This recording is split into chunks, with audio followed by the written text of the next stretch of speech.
Tia est une petite fille de 12 ans vivant avec sa mère qui malheureusement est toxicomane. En 2010, Tia était malgré tout une jeune fille joyeuse qui partageait sa passion pour le football avec son oncle John ainsi qu'avec sa cousine. Un jour de match, alors qu'elle était justement chez son oncle pour regarder la télé, la police va être appelée. Tia venait en fait d'être retrouvée sans vie. Pour tout savoir sur la triste et mystérieuse histoire de Tia Rigg, lançons-nous maintenant dans la vidéo.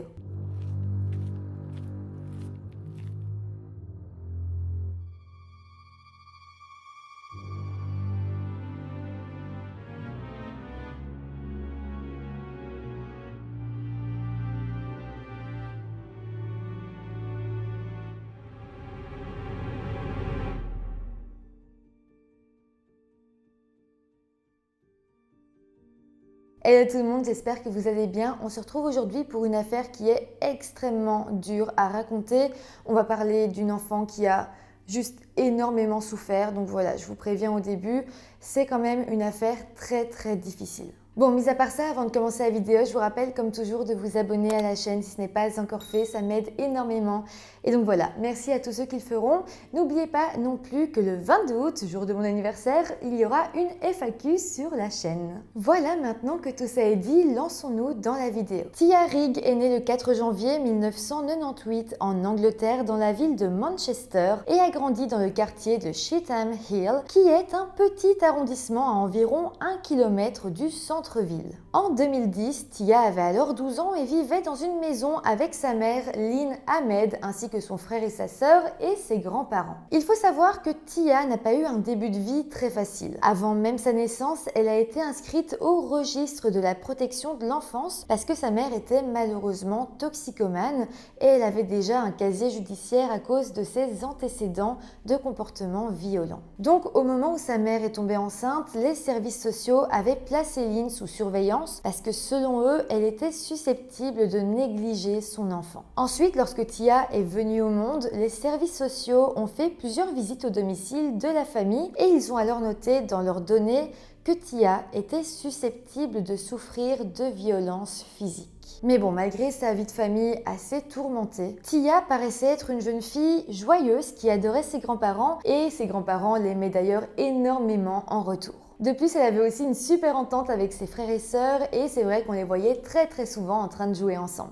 Aussi, Tia s'entendait extrêmement bien avec son oncle qui s'appelle John Maiden et qui était le frère de sa mère. Au moment des faits, John avait 37 ans et Tia partageait avec lui sa passion pour le football et tous les deux étaient très fans du club de football Manchester United. Par contre, pour vous parler un peu plus de John, il était sans emploi et était père d'une petite fille de 10 ans. Il était divorcé, donc n'avait pas toujours la garde de sa fille et passait alors ses journées à ne rien faire. En fait, il était énormément sur internet, mais personne ne savait exactement ce qu'il y faisait. Mais en tout cas, il passait la majorité de ses journées sur son ordinateur et vous allez voir que si ses proches avaient su ce qu'il y faisait réellement, je suis sûre que jamais il n'aurait été autorisé à s'approcher d'enfants. Pourtant, Tia passait beaucoup de temps avec son oncle. Elle l'aimait énormément et lui faisait confiance, même si lui ne l'aimait pas vraiment de la même manière. Mais plongeons-nous alors dans la journée du samedi 3 avril 2010. Ce jour-là, l'équipe de foot de Manchester United jouait contre l'équipe de foot de Chelsea. C'était un gros match et évidemment Tia avait très envie de le voir. Son oncle John l'avait alors invité à son domicile pour regarder le match, surtout que ce jour-là, il avait la garde de sa fille, donc les deux cousines auraient pu regarder le match toutes les deux.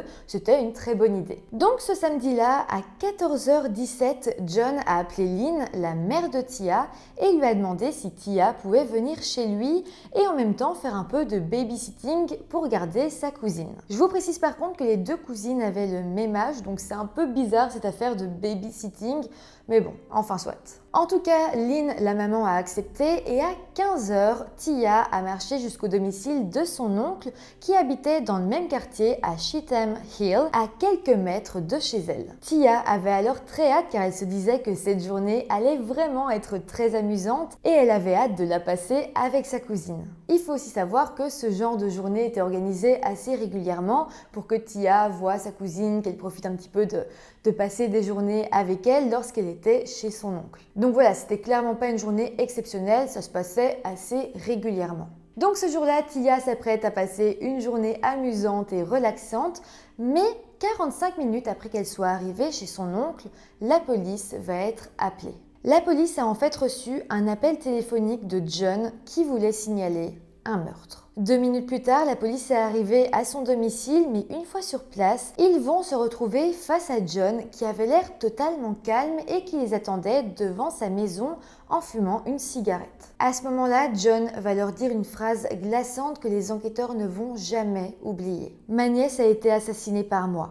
Je viens de finir de la tuer. » Là, évidemment, les enquêteurs vont avoir beaucoup de mal à réaliser ce qui était réellement en train de se passer. John va alors leur dire de les suivre et il va les emmener dans la maison, monter à l'étage et il va arriver jusque dans la chambre. Là, lorsque les enquêteurs vont pénétrer dans la pièce, ils vont faire la macabre découverte du corps de Tia allongé sur le sol et ensanglanté. Je le rappelle, Tia n'avait que 12 ans à ce moment-là. Malheureusement, il était déjà trop tard pour la sauver parce qu'elle était décédée depuis déjà plusieurs longues minutes. Dans un premier temps, les enquêteurs vont alors remarquer que Tia avait été retrouvée sur le sol de la chambre, allongée et nue, à l'exception de ses chaussettes qu'elle portait toujours. De plus, ses mains étaient attachées derrière son dos avec un lacet. Aussi, les enquêteurs, en se penchant sur son corps, vont remarquer qu'elle avait une trace là tout autour du cou, ce qui montrait qu'elle avait été étranglée à l'aide d'un objet. D'ailleurs, les policiers vont très vite réaliser qu'elle avait en fait été étranglée avec une corde de guitare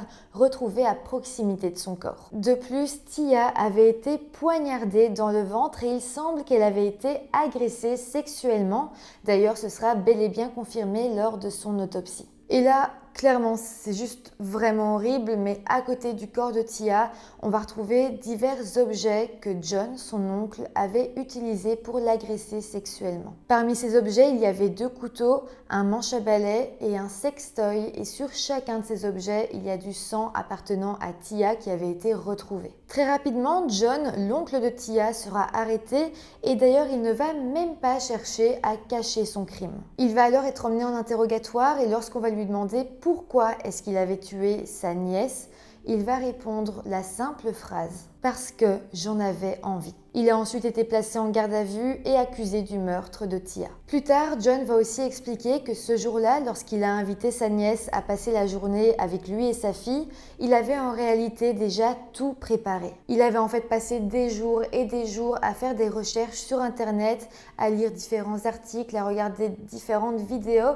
pour comparer différentes méthodes de mise à mort. De plus, il avait aussi créé divers dossiers sur son bureau pour stocker toutes ses découvertes. En fouillant son ordinateur, les enquêteurs vont d'ailleurs retrouver ces dossiers. Et pour vous donner des exemples de titres de dossiers, il y avait « Film à priser » et même un autre qui s'appelait « Viol brutal ». En fait, on va découvrir que si John passait en général autant de temps sur son ordinateur, c'était en fait pour nourrir ses obsessions pour les images et les documents de lecture liés à la pédophilie, au viol et à la torture. Mais malheureusement, avant le drame, personne n'en avait la moindre idée et John continuait donc à garder des enfants. Pourtant, il était en réalité un homme dangereux qui représentait même une menace mortelle pour tous ceux qui l'entouraient, y compris pour Tia, sa jeune nièce de 12 ans. En tout cas, au même moment, le corps de Tia sera emmené auprès d'un médecin légiste qui notera qu'elle avait été poignardée à l'abdomen et souffrait de graves blessures internes. Il dira d'ailleurs que certaines blessures lui avaient été infligées alors qu'elle était toujours en vie.